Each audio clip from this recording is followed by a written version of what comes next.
Hello everybody, my name is Aud and welcome back to the Aud Narrations channel, a place where we read and react to interesting Reddit stories. Today on Aud Narrations, we're reading a story titled, "My wife is complaining about her mental load, making her feel alone." As always, if you enjoy these videos, make sure to hit the like button and subscribe, that way you won't miss the latest upload.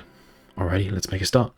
The post reads, "My, male 45, wife, female 36. That's the hardest thing I've ever had to read in this channel. And I just had another one of those long talks. She's very upset about what she calls mental load. Basically, everything that our family does, she thinks through in the most minute detail. For example, she talks about how even though I do the laundry, she'll worry if I remember and think about how many loads it'll be, plan time to fold, and worry if the kids will be in her way. We've been doing this for 10 years, but it's been getting harder since the kids came along. For those who asked, I'm very active around the house. I take care of the kids more than half the time. I do the laundry, take care of the house and the yard, etc. I'm far from perfect, and my memory has been problematic lately, but I'm far from absent or not pulling my weight. She is very, very type A, and as of late, I found that she's wound very tight. I've been avoiding telling her that I've been having a crap day so that it doesn't wear on her. Tonight she was complaining about how alone this mental load makes her feel, and the only time she feels better is when she shares that with other mums. I don't know how to help, I don't know how to make her feel less alone, and I don't know how much longer I can keep everything to myself to make her feel better. Any advice? TLDR, my wife complains about mental load, but I can't do anything to lessen it. How can I help?" They write an edit saying, "Thank you for the advice of owning tasks from A to Z. For those talking about selective memory, I actually do have poor memory, probably related to a lifetime of sleep apnea. Finding keys, remembering to bring things, and remembering steps of a task is difficult. I am, however, very adaptable, which my wife is not. My wife does the bulk of the cleaning. I'll look at something and find it clean that she finds it filthy, so I pay for a cleaning lady to compensate. I also take care of the kids 4 to 5 hours a day, bathe them every day, etc. I also maintain the house and yard, which is a lot of work. There are just always big demanding projects to do. We both work from dawn till dusk, and we just work differently, but it takes both of us to keep things running." This is, I guess, really tricky because it's quite difficult to manage these things. I would say for the mental load side of things, this sounds like someone who feels overwhelmed, and because they're overwhelmed, they're hyper fixating on stuff. Like as you said, in minute detail, planning and over planning in a way to these tasks when maybe they don't require this level of detailed planning. Alrighty, let's take a look at what the community says. Someone's left a comment saying, "If you do things only when asked, and if you don't finish up your tasks, if you frequently forget things that should be done, then her mental load stays the same, because she has to keep checking if you do everything you say you do." To be fair, that's a fantastic point. Someone replied saying, "I think that having a partner that only sometimes does what they've said they'll do increases the mental load. If I know I'm responsible for a task, I can plan when it happens. It can be too much on my plate and the division of labor can be unfair, but at least I know the status. If my partner is responsible for a task, I have to think about if they've done it, manage their feelings about being managed, and sometimes I find out it wasn't done because I need some output of the task. That's a lot of overhead for a task that does not get done or to be done by me. My husband doesn't understand why I'm so much more grumpy about a task when I do it after he said he'll do it and I've checked up 5 times. It's because that's way more work." I hadn't thought about it that way, but yeah, that's spot on. Someone replied saying, "Oh my god, this is spot on." Yeah, exactly. And probably why I get frustrated with my husband. He's just not consistent. One week he'll do X tasks and then he won't do them again for a month. Sometimes he remembers another task and other times no. Sometimes remembers to restock grocery items, other times no. We're both on the spectrum, but I exist in expectations and knowing what I need to do at various points in my week. I need consistency." Someone left another comment saying, "Wait, what do you mean by my memory has been problematic?" Someone replied saying, "He must mean that he does the chores only after she constantly reminds him." Someone replied saying, "I feel like there's a lot of information in just that one sentence." Someone replied to the original comment saying, "It means he has the luxury of forgetting to do stuff while she does not, and he cannot figure out why that would upset her." Someone replied, paraphrasing, "My wife complains about the mental load, while I constantly forget to do stuff, meaning she just has to manage me and all the household tasks which also need doing. Why is she so stressed? I just don't understand it." Someone replied to the original comment again, saying, "This is so upsetting. She's trying to tell him over and over how alone and upset she constantly feels, and he writes an entire post about how he helps a lot around the house, so he's confused. Do you know your child's birthday? Your wife's? Do you know any of your child's allergies? Your wife's. Have you planned a birthday party? Have you set up the house for visitors? Do you know before the day of when your family will be in town and where they're staying? Do you see a basket full of laundry and it just gets cleaned?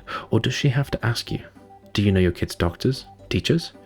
She keeps all of this stuff and more all the fucking time. And you're icing her out when you have a bad day. Buddy, have her go away for a week and don't call her to ask any questions about your kids, your house, tasking, and see how long you make it. I suspect not long. To be fair, that might be child abuse, depending on how bad it is. Someone else left a comment saying, who folds the laundry after you do it? The answer will give us insight that we need on whose perspective is more based in reality. If she folds the laundry, then you aren't completing the task, and you doing laundry isn't even all that helpful since putting it into the washer and flipping it to the dryer doesn't take a lot of effort. If you fold the laundry and she's still wasting brain space on worrying about when you have the time to fold it, then she might have some issues she has to resolve. Someone else left a comment saying, I want to take you at your word, but that comment about your memory not being the best gave me pause. I scrolled through your post history to get a better feel. You're not a reliable narrator.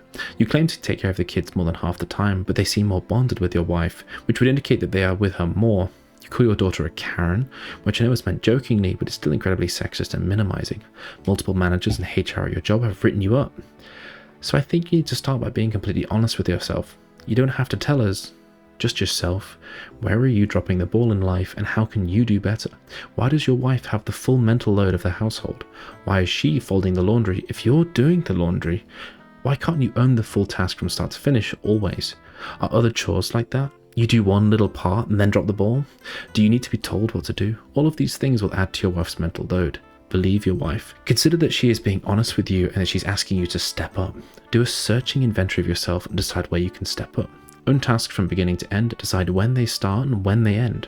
Someone left a comment saying, holding in your own emotions indefinitely isn't a great band-aid. Is the laundry concern valid? Do you remember on your own and allot enough time? If not, that's a problem. If she's stressing for seemingly no reason, you need to talk to get to the core of what's wrong.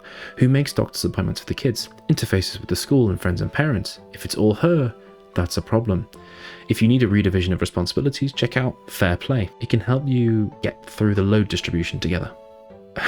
Someone else left another comment saying, I don't know, maybe it's because you spend your time on Reddit rating random women's boobs. Sorry, I mustn't have seen that. That's hilarious. Right, what do you think OP should do? What do you think OP's wife should do? Let me know in the comments. Alrighty, we'll have to move on to story 2, titled, How do I end things safely and compassionately with my girlfriend who has been abusive and leaves me feeling scared? The post reads, I, male 39, have been with my girlfriend, female 37, for 3 years, during which she's ended things with me twice. I'm scared because she once yelled at me on the street for asking if we were in the same station, accusing me of gaslighting her. She said she wasn't in contact with her ex, but secretly met him for closure. Oh, red flag. Her Tinder location changed without explanation while she was away with friends. Red flag. She called me a blank canvas and yelled at me when I explained that my suggestions always got rejected. That's also a red flag, but I'm not gonna keep saying it. During a language test trip, she yelled at me for not wanting to eat far from the test center and threatened to break up. She refuses to meet any of my friends and once looked away during an accidental encounter. She said she hated every minute of my existence. Fucking hell, man. When I was stressed about finding an apartment, she called me weak and disgusting. She once left me outside for an hour because I was 15 minutes late. She dismissed my immigration struggles as privileged white man issues. We haven't had sex for a year and a half. She says she's disgusted by men and views sex as patriarchal. She gets upset with me when she thinks about women suffering at the hands of men. She owes me a large sum of money but prioritizes traveling over repayment. She criticizes my board game friends, implying I'm wasting my time. She insulted my friend's playful dog, preferring a lifeless one owned by her friend.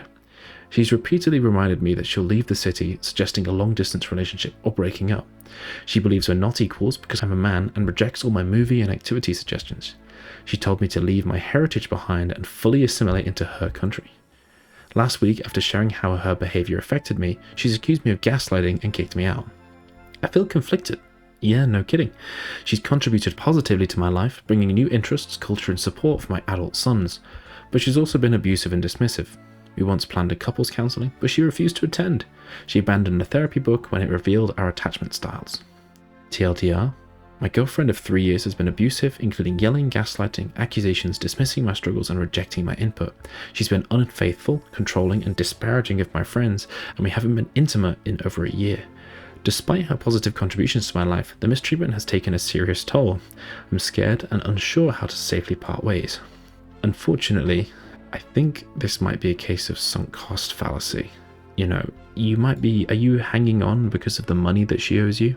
You're kind of just like hoping and praying that she pays you back so you can kind of make a clean break. It might be too late for that. It appears, if she's prioritizing traveling and stuff, that she's sort of trying to keep the money away from you by burning it as fast as it comes in, especially if, she's being unfaithful and so on. This woman has already broken up with you in her mind. You're just useful to keep around, probably as a backup plan. Let's be real. If she's not having sex with you in a year and a half, where is she having sex? Probably on the travels, especially if her Tinder stuff changes. Also, why does she have Tinder? Yeah. Right, let's have a look at what the comments say. Someone's left a comment saying, it sounds like she's already entered things, more or less. All you need to do is hold her to her word. She kicked you out. Disengage, block, no reason to talk to her. If you need to pack anything up, arrange via an intermediary. Compassionately is not a concern. OP replied saying, I only have her key. Thankfully she doesn't have mine. She has a couple of old but dear t-shirts of mine, but I don't need them. I know she's not well, I know. I just don't want this to be so hard for her out of compassion. She's a person I still love very much, and yes, she mistreated me. But she's a person suffering because of these issues. She did several times in the past this thing of stopping talking to me. I suspect she was talking to someone else. She knows it hurts me and she weaponized it. She'll frame all this saying it's my fault for not telling it earlier. That's what she did last week when I finally told her that one recent incident where she yelled at me in the countryside to the point she missed her breath was a turning point for me. She later apologized about it, but that left me scarred. Fuck, I'm so scared. Maybe I should call the police. Since I'm an immigrant, I wonder what she can say against me. Someone else has left a comment saying, just tell her you're done. You haven't spoken in a week. Just text her you're over it and that you want your money back, or you'll take her to small claims court, or sue her if it's large enough, and then block her everywhere. Your TLDR has a huge list of issues, and she owes you a bunch of money. I fail to see how she contributed positively to your life at all. OP replied saying, she owes me 4 figures. If she repays at the rate she did this year, it'll take her 5 years to repay it. She just got another debt now, so I guess she'll have a credit line. She did contribute in the sense of bringing a lot of positive new stuff into my life, and I'm very grateful for that. Yeah, but also think about the amount of abuse and long-lasting trauma she's also brought along. That stuff takes a long time to heal. Someone else left a comment saying, do you have a safe place you can stay while you move out? Maybe you can go there while she's at work and start gathering your essentials and belongings, and be sure to have someone with you in case she comes home. Even if you're not scared she'll physically hurt you, maybe she'll be a little less unhinged in front of a third party. If she threatens suicide, tell her that's more than you are equipped to handle and that you'll need to call a professional to help her if that's really the case. Don't let her manipulate you any further. There is no future where this ends well if you stay together. She needs therapy to stop treating people like this. You need therapy to start unpacking all of the abuse you've been through. I'm so sorry you're going through this.